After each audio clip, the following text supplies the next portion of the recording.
बोलो गुरु महाराज की जय। शिव महापुराण की जय। ओम श्री शांब शिवाय नमः। आप श्रवण कर रहे हैं श्री शिव महापुराण रुद्र संहिता पार्वती खंड।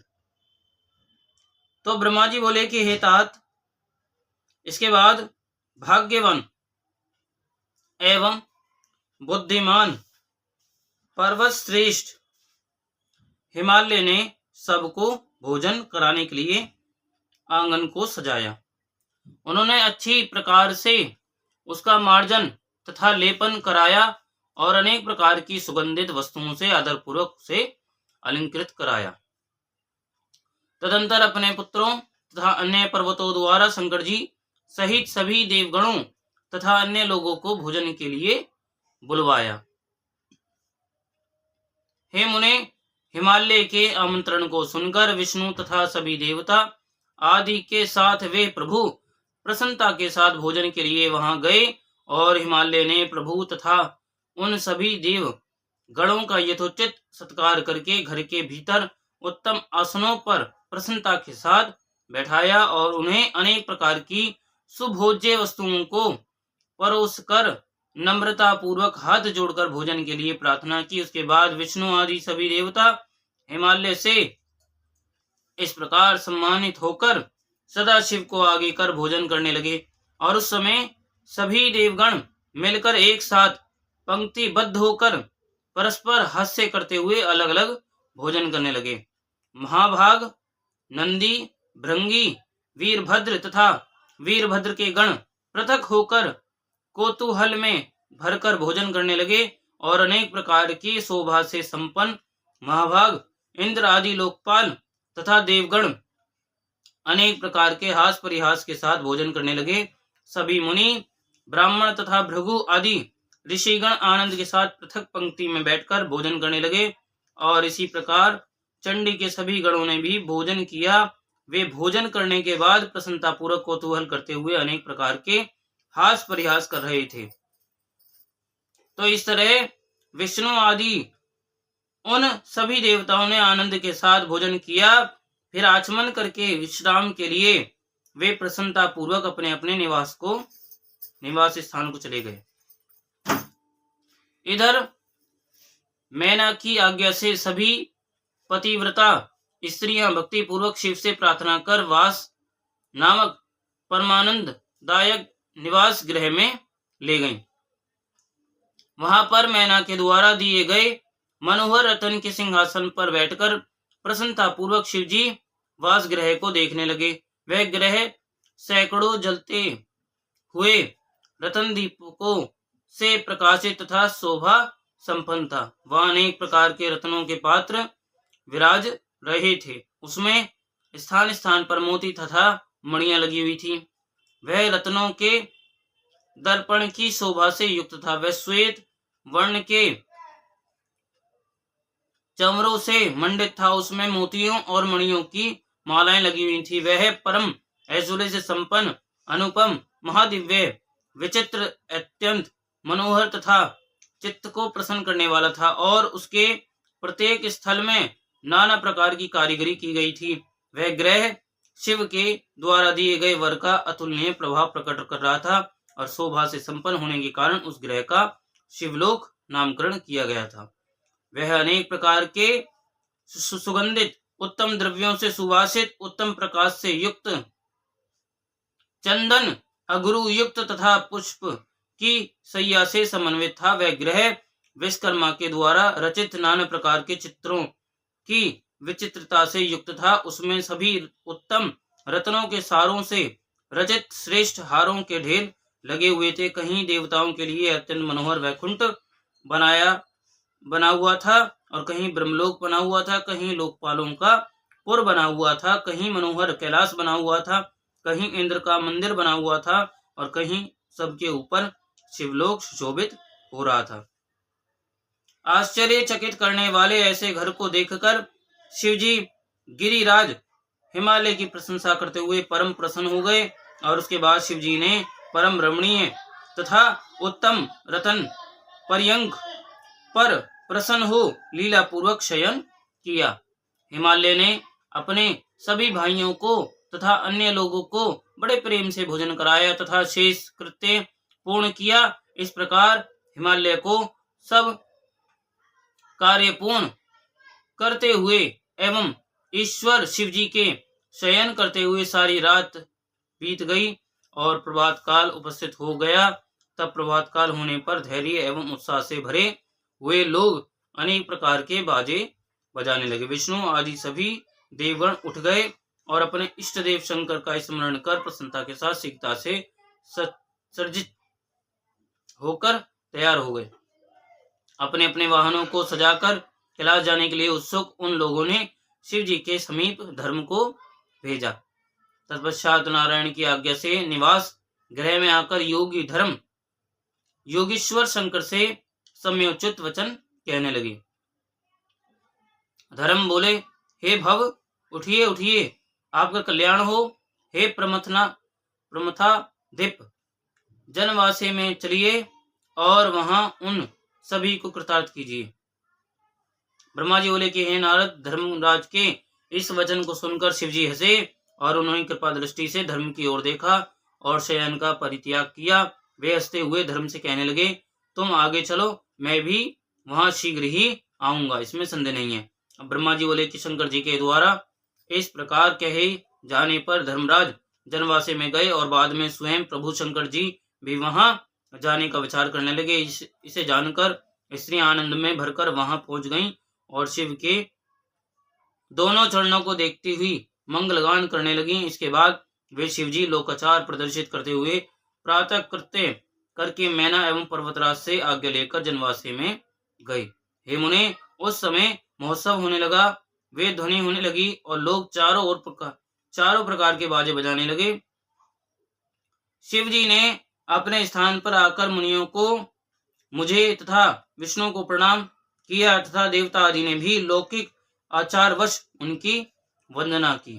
तो उस समय चारों ओर जय शब्द, नमः शब्द और मंगलदायक वे ध्वनि होने लगी। तो इस प्रकार वहां महान कोलाहल व्याप्त हो गया। अब ब्रह्मा जी बोले कि हे नारद, तदंतर विष्णु आदि सभी देवगण एवं तपोधन मुनिगण आवश्यक कर्म करके हिमालय से प्रस्थान करने का उपक्रम करने लगे। हिमालय भी स्नान कर अपने इष्ट देव की यत्न पूर्वक पूजा करके नगर वासियों एवं बंधु वर्गों को बुलाकर प्रसन्नता पूर्वक जनवासी में गए।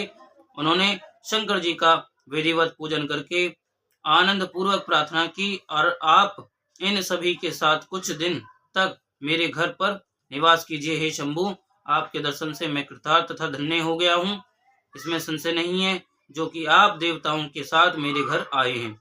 अब ब्रह्मा जी बोले कि शैलराज ने इस प्रकार बहुत कहकर दोनों हाथ जोड़कर प्रणाम करके विष्णु आदि देवगणों के साथ प्रभु को आमंत्रित किया। तत्पश्चात आदर के साथ मन में शिव जी का ध्यान कर विष्णु के सही देवता तथा मुनिगण प्रसन्नता पूर्वक हिमालय से कहने लगे। देवता बोले, हे गिरिराज, आप धन्य हैं और आपकी कीर्ति महान है। तीनों लोकों में आपके समान पुण्यात्मा कोई व्यक्ति नहीं है, जिसके द्वार पर सज्जनों को गति देने वाले भक्त वत्सल एवं परब्रह्म महेश्वर अपने सेवकों के साथ कृपा करके पधारे। आपने हमें ठहरने के लिए मनोहर जनवासा दिया एवं विविध सम्मान किया। तो हे गिरीश्वर, आपने ऐसे उत्तम भोजन दिए जो अवर्णनीय हैं। तो वहां कोई आश्चर्य नहीं, जहां साक्षात अंबिका शिवा देवी हैं। सब कुछ सर्वथा परिपूर्ण है, कुछ भी शेष नहीं रहा। हम लोग धन्य हैं जो यहाँ पर आ गए। अब ब्रह्मा जी बोले कि हे नारद, इस प्रकार वहां परस्पर एक दूसरे की उत्तम प्रशंसा हुई और समय वैदिक मंत्रों, साधु तथा जय शब्द की ध्वनि होने लगी और नाना प्रकार के उत्सव होने लगे। मंगलगान होने लगा, अप्सराएं नाचने लगी, मागध स्तुति करने लगे और द्रव्यों का पर्याप्त दान हुआ। तत्पश्चात देवेश का आमंत्रण कर हिमालय अपने घर गए और अनेक विधि विधानों से भोजनोत्सव की तैयारी करने लगे। वे कौतूहल पूर्वक परिवार सहित प्रभु शंकर को भोजन कराने के लिए प्रेम के साथ ले आए और परम आदर से शिव जी के, विष्णु के, मेरे सभी देवताओं के, मुनियों के तथा अन्य गए हुए लोगों के चरणों को धोकर बंधु बांधवों सहित गिरिराज ने बड़े प्रेम से उन सबको मंडप के भीतर आसन देकर बैठाया। विष्णु, सदाशिव एवं मुझ ब्रह्मा सहित समस्त लोग भोजन करने लगे। इस प्रकार गिरिराज ने रसीले विविध अन्नों से उन सबको तृप्त किया और उस समय नगर की नारियां हंसती हुई एवं उन सभी की ओर यतन से देखती हुई मधुर वाणी में गालियां देने लगी। हे नारद, इस प्रकार सब लोग विधिवत भोजन करके आचमन कर गिरिराज से आज्ञा लेकर प्रसन्नता एवं तृप्ति से युक्त हो अपने अपने स्थान को चले गए। हे मुने, इसी प्रकार तीसरे दिन भी गिरिराज ने विधिवत दान, सम्मान एवं आदर आदि के द्वारा उनका सत्कार किया। चौथा दिन प्राप्त होने पर बड़ी शुद्धता के साथ चतुर्थी कर्म विधिवत संपन्न हुआ, जिसके बिना वह उत्सव अधूरा ही रह जाता। उस समय अनेक प्रकार का उत्सव, जय जयकार तथा साधु शब्दों का उच्चारण, नाना प्रकार का दान, गान एवं नृत्य होने लगा। पांचवा दिन प्राप्त होने पर प्रसन्न हुए सभी देवताओं ने बड़े प्रेम के साथ गिरिराज से विदाई के लिए निवेदन किया। यह सुनकर हिमालय ने हाथ जोड़कर देवताओं से कहा, ये देवताओं, अभी आप लोग कुछ दिन और रहें तथा मेरे ऊपर कृपा करें। ऐसा कहकर उन्होंने बड़े स्नेह से शंकर, विष्णु, मुझ ब्रह्मा तथा अन्य देवताओं को बहुत दिनों तक बड़े आदर के साथ ठहराया। इस प्रकार निवास करते हुए जब बहुत दिन बीत गए, तब देवताओं ने हिमालय के पास सप्तर्षियों को भेजा। उन्होंने गिरिराज तथा मैना को समयोचित बातें कहकर समझाया और प्रशंसा करते हुए प्रसन्नता पूर्वक श्रेष्ठ शिव तत्व को विधिवत प्रतिपादित किया। हे मुने, उनके समझाने से हिमालय ने उसे स्वीकार कर लिया। तब शिवजी विदा होने के लिए देवताओं सहित हिमालय के घर गए। जब देवेश शिव देवताओं सहित अपने कैलाश पर्वत के लिए यात्रा करने लगे, तब मैना ऊंचे स्वर से रोने लगी और कृपा सागर शंकर जी से कहने लगी। मैना बोली, कृपा निधे, आप कृपा करके भलीभांति शिवा का पालन कीजिएगा। आप आशुतोष हैं, अतः पार्वती के हजारों दोषों को क्षमा कीजिएगा। हे प्रभु, ये मेरी कन्या जन्म जन्मांतर से आपके चरण कमलों की भक्त है। आप महादेव प्रभु को छोड़कर इसे सोते अथवा जागते समय भी किसी का स्मरण नहीं रहता। हे मृत्युंजय, आपकी भक्ति के सुनने मात्र से ही यह हर्ष के आंसू गिराती हुई पुलकित हो जाती है और आपकी निंदा से यह मौन हो मृतक के समान हो जाती है। अब ब्रह्मा जी बोले, तब ऐसा कहकर मैंने उन्हें अपनी पुत्री को समर्पित कर जोर जोर से रुदन करके उन दोनों के सामने मूर्छित हो गई। तदनंतर शंकर ने मैना को समझा करके और उनसे तथा हिमालय से आज्ञा लेकर देवगणों के साथ महोत्सव पूर्वक यात्रा की। तदनंतर सभी देवताओं ने हिमालय के कल्याण की कामना करते हुए प्रभु तथा अपने गणों के साथ मोहन हो प्रस्थान किया। कुछ दूर जाकर हर्षित देवता हिमालय की पुरी के बाहर बगीचे में शिव जी सहित आनंद पूर्वक ठहर गए और शिवा के आगमन की प्रतीक्षा करने लगे। हे मुनीश्वर, इस प्रकार देवगणों के सहित शिव की उत्तम यात्रा का वृतांत मैंने आपसे कह दिया। अब उत्सव तथा विदाई के अनंतर होने वाले विरह से युक्त शिवा की यात्रा सुनिए। अब ब्रह्मा जी बोले, उसके बाद सप्तर्षियों ने हिमालय से कहा, आज गिरिजा की विदाई के लिए उत्तम मुहूर्त है, अतः आप अपनी पुत्री पार्वती की विदाई कर दीजिए। हे मुनीश्वर, यह बात सुनकर वे हिमालय पार्वती वियोग जन्य दुख का स्मरण कर कुछ देर के लिए व्याकुल हो गए। फिर कुछ काल के अनंतर चेतना प्राप्त होने पर ऐसा ही होगा, यह कहकर उन्होंने मैना को संदेश भेजा। हे मुने, शैल का संदेश सुनकर मैना हर्ष तथा शोक से युक्त हो गई और गिरिजा को विदा कराने के लिए उद्यत हो गई। हे मुने, हिमाचल प्रिया उन मैना ने प्रथम वेद तथा अपने कुल की रीति संपन्न की। फिर पार्वती की यात्रा के निमित्त वे नाना प्रकार के मंगल विधान करने लगी। उन्होंने पार्वती को अनेक रत्नों तथा श्रेष्ठ वस्त्रों से और राज कुलोचित श्रृंगारों तथा उत्तमोत्तम 12 आभरणों से अलंकृत किया। तदंतर मैना के मन की बात जानकर एक पतिव्रता ब्राह्मण पत्नी गिरजा को श्रेष्ठ पातिव्रत धर्म का उपदेश देने लगी। ब्राह्मण पत्नी बोले, हे गिरजे, तुम प्रेम पूर्वक मेरा ये वचन सुनो। मेरे ये वचन स्त्रियों को इस लोक तथा परलोक में सुख देने वाले हैं तथा इनके सुनने से भी स्त्रियों का कल्याण हो जाता है। इस जगत में पतिव्रता नारी ही धन्य है। इसके अतिरिक्त और कोई नारी पूजा के योग्य नहीं है।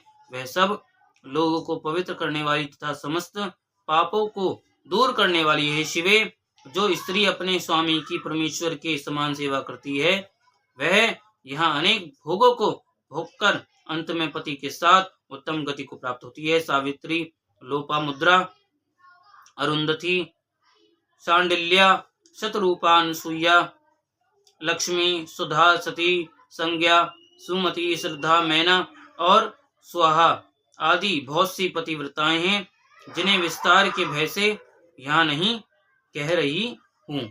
ये सभी पातिव्रत्य धर्म के प्रभाव से ही जगत में मान्य तथा पूज्य हैं। ब्रह्मा, विष्णु, महेश्वर एवं अन्य मुनीश्वरों ने भी इनका सम्मान किया। इसलिए तुम्हें अपने पति शंकर की विशेष रूप से सेवा करनी चाहिए, क्योंकि ये दीनों पर अनुग्रह करने वाले एवं पूज्य होने के कारण सबके सेव्य हैं और सज्जनों के गतिदाता हैं। पतिव्रताओं का धर्म महान है, जिसका वर्णन श्रुतियों तथा स्मृतियों में भरा हुआ है। निश्चय ही पातिव्रत्य धर्म जितना श्रेष्ठ है, उतना अन्य धर्म श्रेष्ठ नहीं है। स्त्रियों को चाहिए कि जब अपना प्रिय पति भोजन कर ले, तब स्वयं पति भक्ति में परायण होकर भोजन करे। हे शिव, जब पति खड़ा हो, तब साध्वी स्त्री को भी खड़ा ही रहना चाहिए। पति के सो जाने पर स्वयं शयन करे, उसके उठने से पहले स्वयं जाग जाए। पति का सर्वदा छल रहित हो हित करे। हे शिवे, कभी अलंकार से रहित हो अपने स्वामी के सम्मुख ना जाए। जब स्वामी कार्यवश परदेश चला जाए, तो कभी शरीर का संस्कार एवं श्रृंगार ना करे। पतिव्रता स्त्री को चाहिए कि वह पति का नाम कभी ना ले। पति के द्वारा क्रुद्ध होकर कठोर वचन कहने पर भी उसे बुरा वचन ना कहे और पति के शासित रहने पर भी प्रसन्न रहे। उस समय भी यही कहे कि स्वामिन, और अधिक दंड देकर मेरे ऊपर कृपा कीजिए। पति के बुलाने पर घर का सारा काम काज छोड़कर उनके समीप जाए और सीता से प्रणाम कर हाथ जोड़कर उनसे प्रेम पूर्वक कहे, स्वामिन, आपने किस लिए बुलाया है, कृपा कर आज्ञा दीजिए। इसके बाद उस आज्ञा को प्रसन्नता पूर्वक सम्मान करना चाहिए। दरवाजे पर खड़ी होकर बहुत काल तक इधर उधर न देखे और ना तो दूसरे के घर जाए।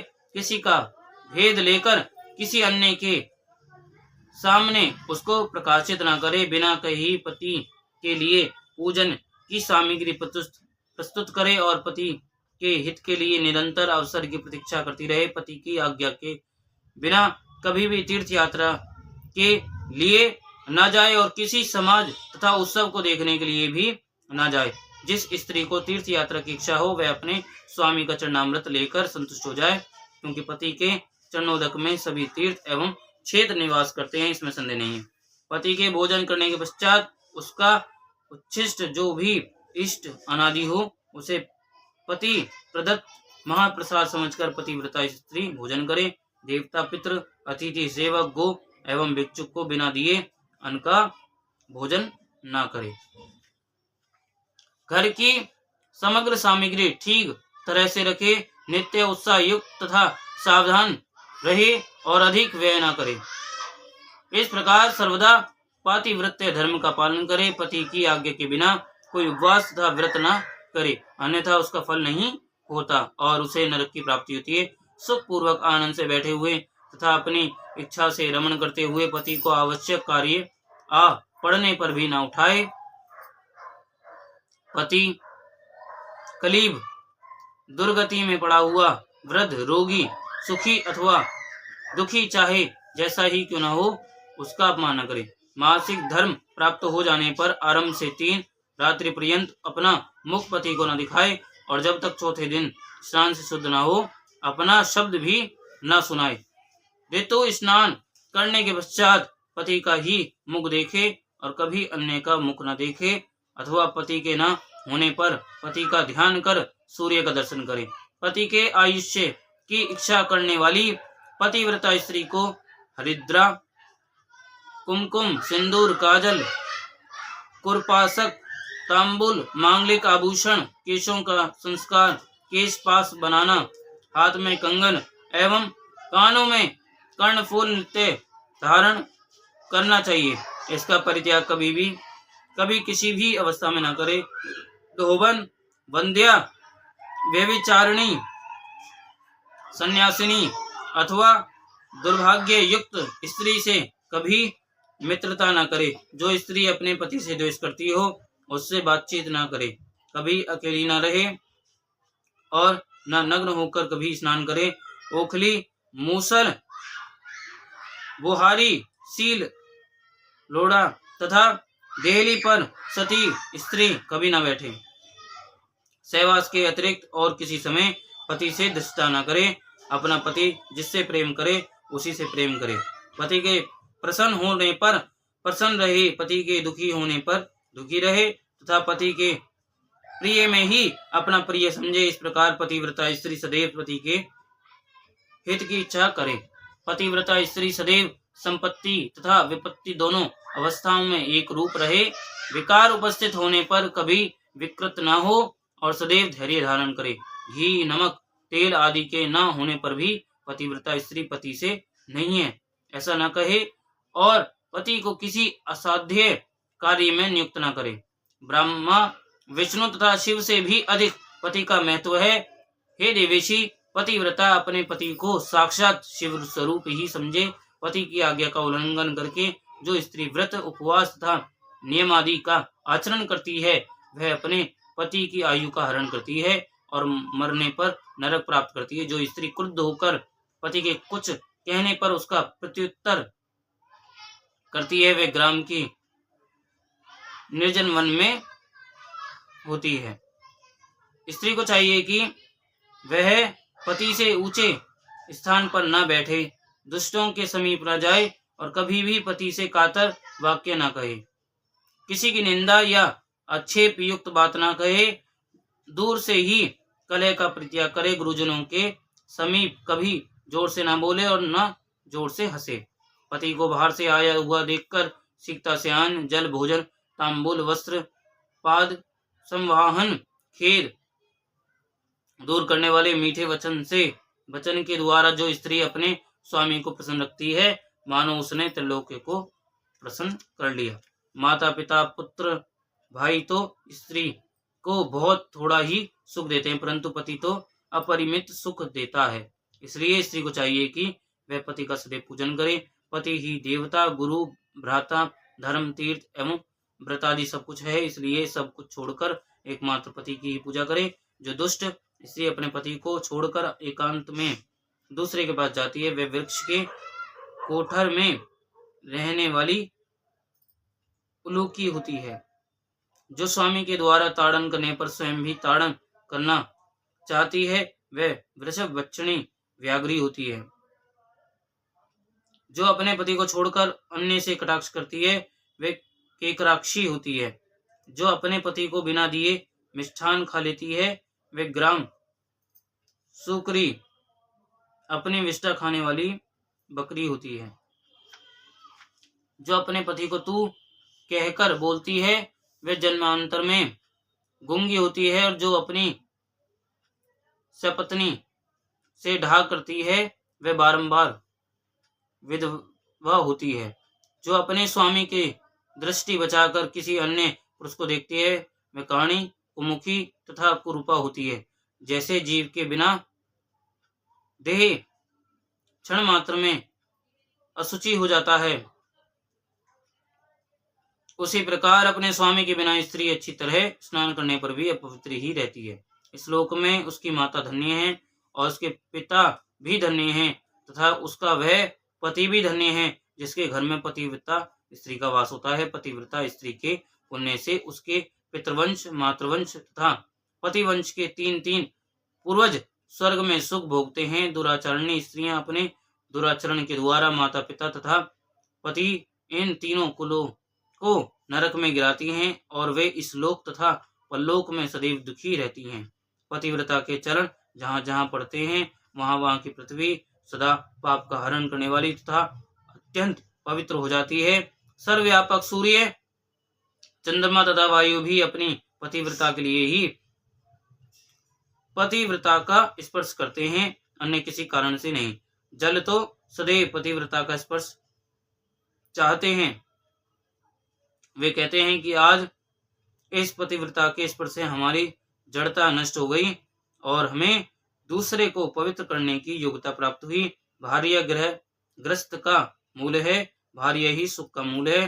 धर्म फल की प्राप्ति एवं संतान वृद्धि के लिए भार्य की अत्यंत आवश्यकता है। क्या अपने रूप लावण्य का गर्व करने वाली स्त्रियां प्रत्येक घरों में नहीं है, किंतु विश्वेश्वर में भक्ति करने से ही पतिव्रता स्त्रियां प्राप्त होती हैं। भार्य के द्वारा ही इस लोक तथा परलोक दोनों लोकों पर विजय प्राप्त की जा सकती है। देव कर्म, पितृकर्म, अतिथि कर्म तथा यज्ञ कर्म बिना भार्य के फलवान नहीं होता।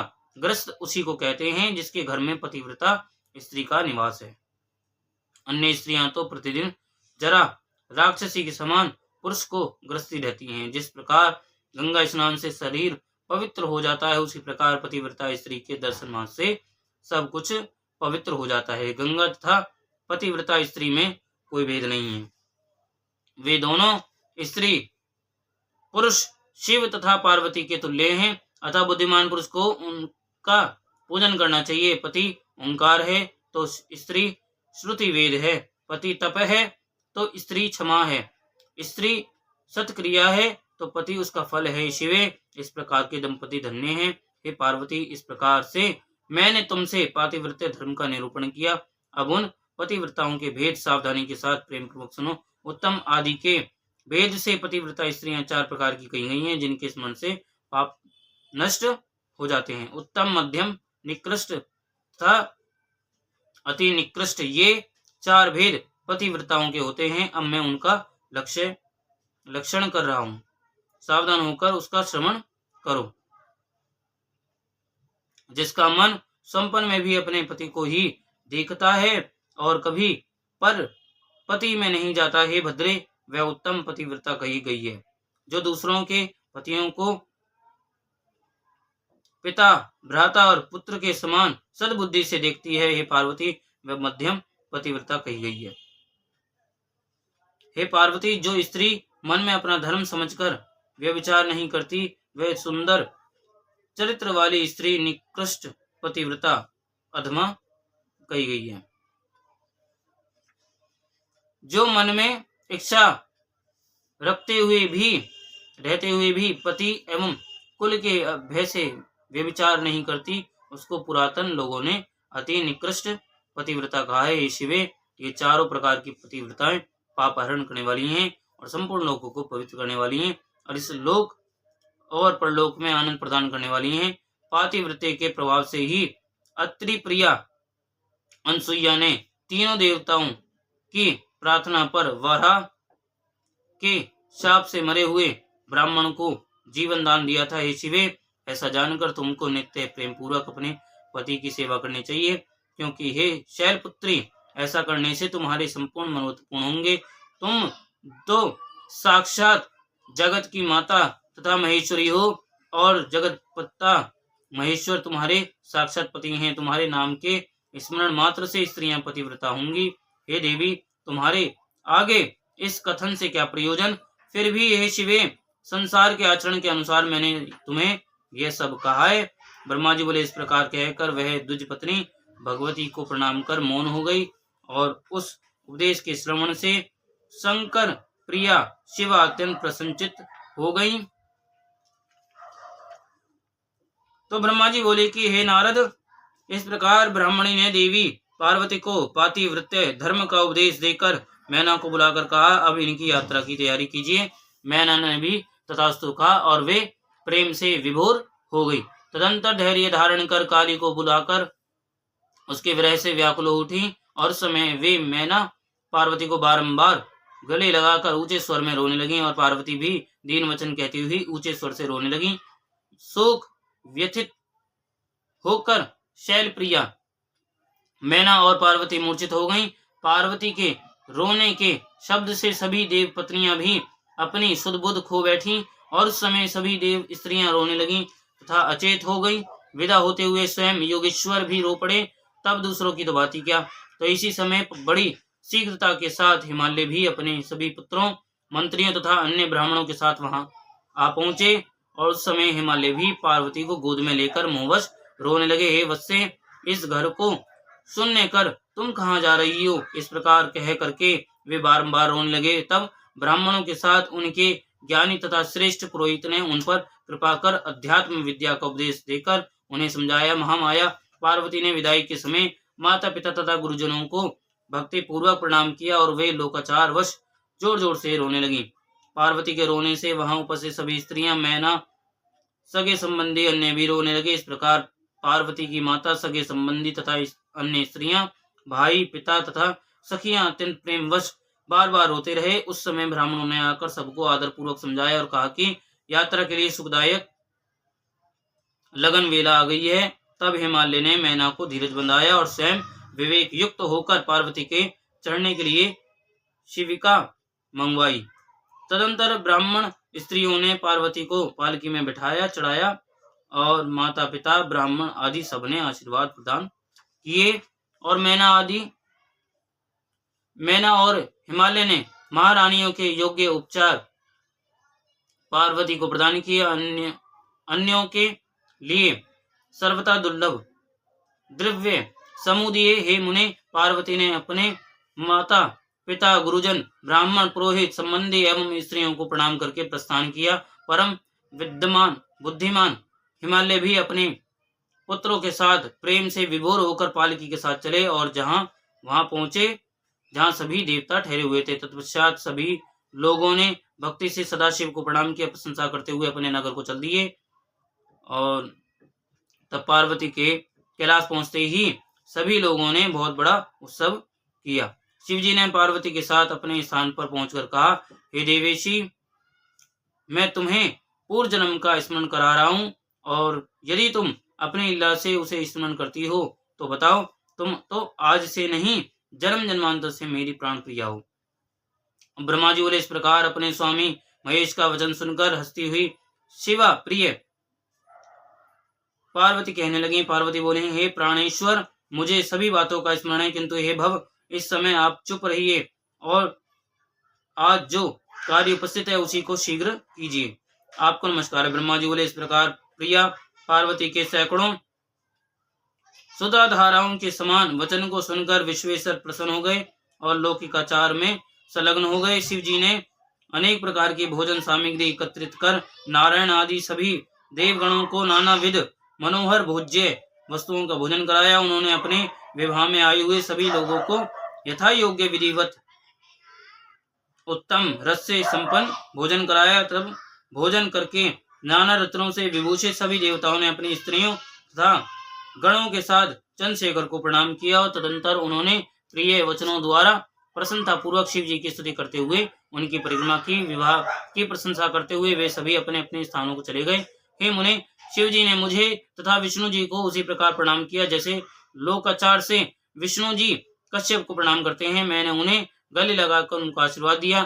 फिर शंकर को परब्रह्म जानकर उनके आगे खड़े होकर मैंने उनकी स्तुति की। तो इसके पश्चात वे, मैं तथा विष्णु, शिवा एवं शिव जी को हाथ जोड़कर प्रणाम कर विवाह की प्रशंसा करते हुए अपने अपने स्थानों को चले गए। इधर शिव जी भी पार्वती के साथ आनंद विहार करते हुए अपने निवास भूत कैलाश में रहने लगे। उनके सभी गण आनंद पूर्वक प्रेम से शिव की आराधना करने लगे। तात, इस प्रकार मैंने शिवा एवं शिव के विवाह का आपसे वर्णन किया। यह विवाह परम मंगलदायक, शोक नाशक, आनंददायक, धन और आयु की वृद्धि करने वाला है। जो पवित्र होकर शिव जी में मन लगाकर नित्य इस विवाह चरित्र को नित्य नियम पूर्वक सुनता है अथवा दूसरों को सुनाता है, वह अवश्य ही शिवलोक को प्राप्त कर लेता है।